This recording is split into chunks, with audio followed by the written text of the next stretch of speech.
46 years ago, an 11-year-old girl vanished in Newport Beach, California, as she was walking home after summer school. Her disappearance left her family shattered and sent shockwaves through the entire community.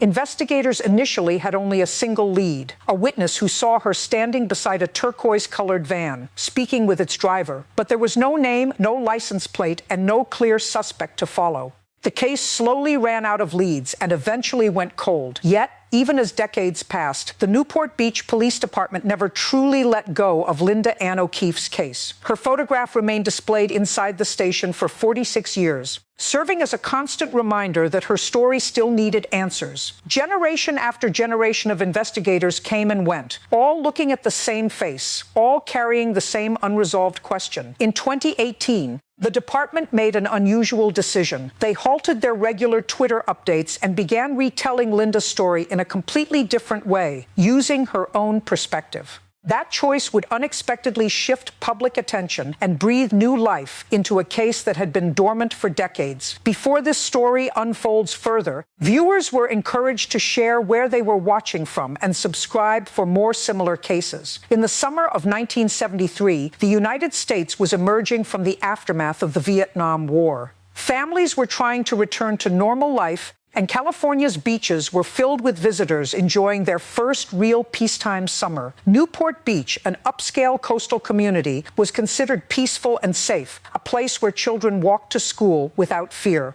Linda Ann O'Keefe was an 11-year-old student attending summer classes at Lincoln Intermediate School in Corona del Mar, near Newport Beach. It was a familiar routine in a familiar neighborhood surrounded by familiar faces. She had walked this route many times before. On that afternoon, Linda left school and started her journey home. The exact moment she disappeared from view was never determined. What is known is that a witness later reported seeing her standing next to a turquoise van, speaking with a white male driver believed to be in his mid-20s to early 30s. No one saw her enter the vehicle, and no one could confirm the directions it drove afterward. No license plate was recorded. No further description of the man was available beyond his general appearance and age range. That moment was the last confirmed sighting of Linda alive. When she failed to return home, concern quickly grew, and her family contacted Newport Beach police.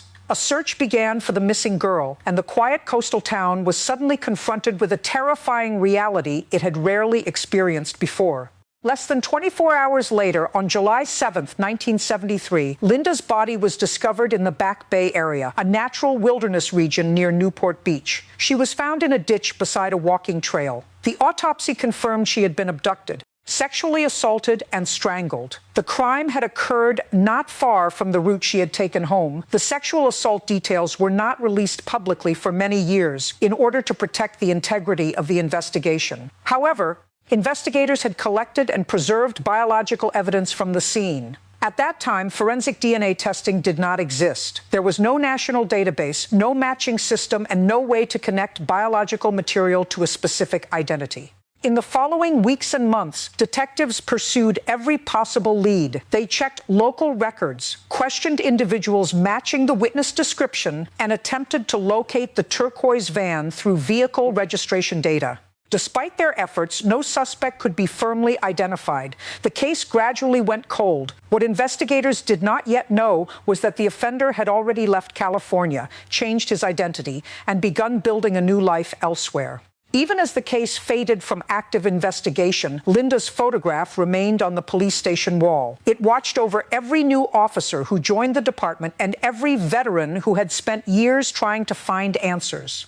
It was not a formal requirement, but a silent promise that the case would not be forgotten. Decades later, advancements in forensic science reopened possibilities that had once been unimaginable. In the late 1990s, preserved biological evidence collected by forensic scientist Jim White was finally used to create a DNA profile. By 2001, that profile was entered into CODIS, the national DNA database used by law enforcement agencies. There was no match. The perpetrator had never been arrested for a qualifying offense and therefore had no record in the system. Meanwhile, the case remained unsolved, behind the scenes. The man responsible, later identified as James Allen Neal, had been living under different identities. At the time of the crime in 1973, he was known as James Albert George Layton and lived in Orange County, not far from where Linda disappeared.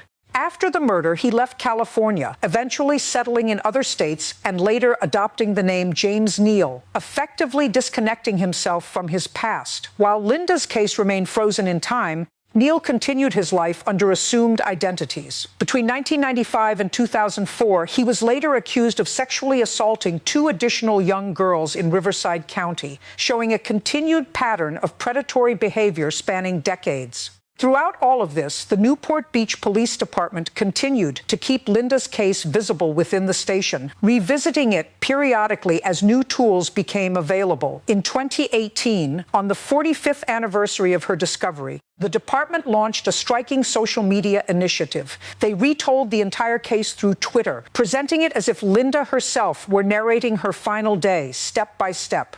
The goal was to humanize the timeline and reintroduce the case to a modern audience. The campaign began with a voice framed as Linda speaking, describing her life, her walk home, and the moment she disappeared. It concluded with a powerful message revealing that a new lead had emerged thanks to DNA technology that did not exist in 1973. The campaign spread widely, gaining national attention far beyond Newport Beach. Alongside it, investigators released a digitally generated suspect sketch created through forensic DNA phenotyping, offering a predicted visual of the offender based on genetic material left at the crime scene. This renewed attention led to the next breakthrough. Newport Beach Police partnered with Parabon Nanolabs, where genetic genealogy specialists analyzed the preserved DNA using public databases such as Family Tree DNA. By identifying distant relatives and building family trees, investigators were gradually able to narrow down potential identities. In early 2019, the analysis pointed toward a man named James Allen Neal, then living in Colorado and previously linked to Orange County during the early 1970s. Rather than immediately confronting him, investigators conducted surveillance and obtained a DNA sample through indirect means. When that sample was compared with the original evidence from 1973, the results confirmed a match. James Allen Neal was identified as the man responsible for Linda Ann O'Keefe's murder. He was arrested in Colorado in February 2019 and extradited to California. He faced charges including special circumstances murder involving kidnapping, along with additional allegations related to assaults in later years.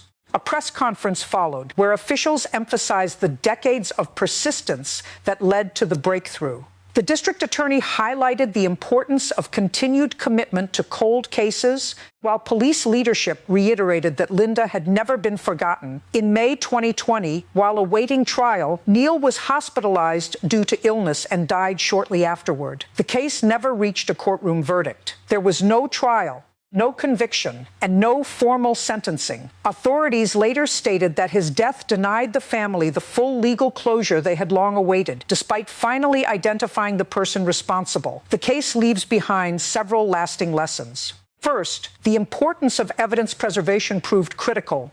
What was stored in 1973 became the key to solving the case nearly half a century later. Second, renewed public engagement and innovative outreach, including the 2018 social media campaign, played a crucial role in reopening attention and advancing the investigation. Third, the case also highlights the painful reality that while justice may be delayed, perpetrators can continue harming others while cold cases remain unresolved. If you have watched until the end, viewers were asked to share their location in the comments and subscribe for more cases like this.